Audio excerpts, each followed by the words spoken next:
You know, the American people, for too long, have been an irresponsible, free people. And even generation to generation, as they become less free,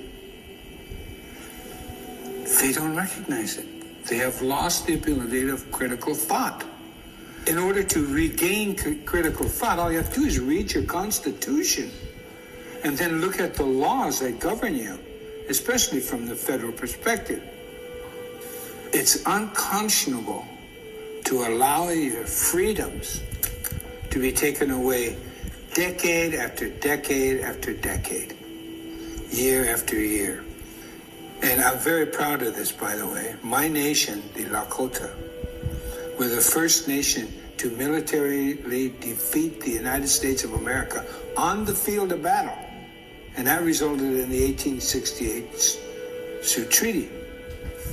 Be that as it may, what has happened after they economically forced us into these prisoner of war camps by destroying our food supply and our rite of passage in our own land.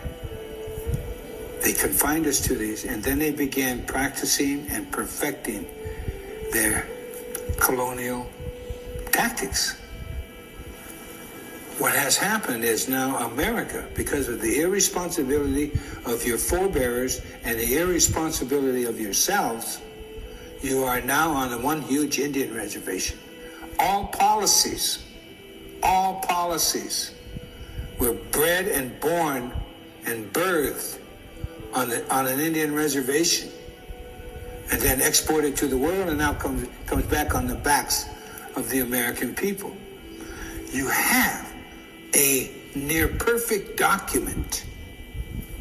In the words of Benjamin Franklin in 1744, to a collection of colonists discussing freedom, he said to them, and I quote, "If the nation to the north can form a near perfect union that has endured for centuries, why cannot we form a more perfect union?"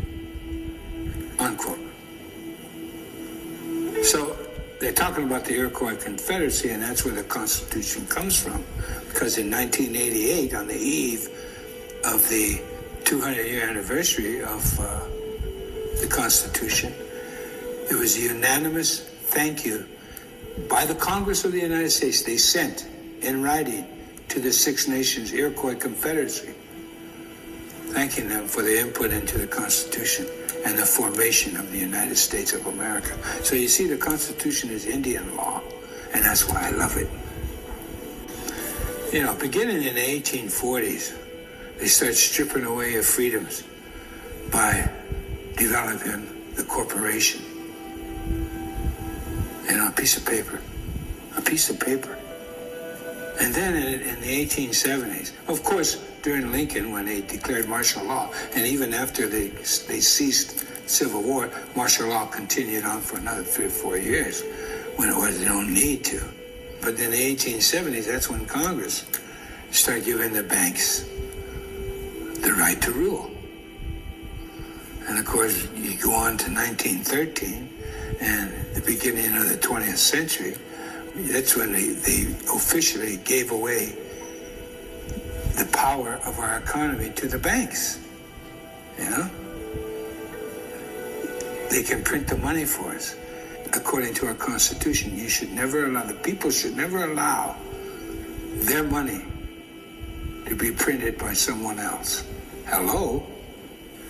So the history of the Indian and the history of the American have now come full circle, and we're intertwined in the dictatorial policies of those that control the monetary system of America. And they have done such a bad job of it that they're destroying themselves. It's ludicrous at best. Welcome to the reservation. With the reason we've become just so materially minded is because Americans don't have a culture. They left their cultures behind. And you see, culture is about values. And if you have value, you have culture. And it's been proven from empire to empire. And when you allow your human right, your individual rights to be usurped, that's when empire grows and could care less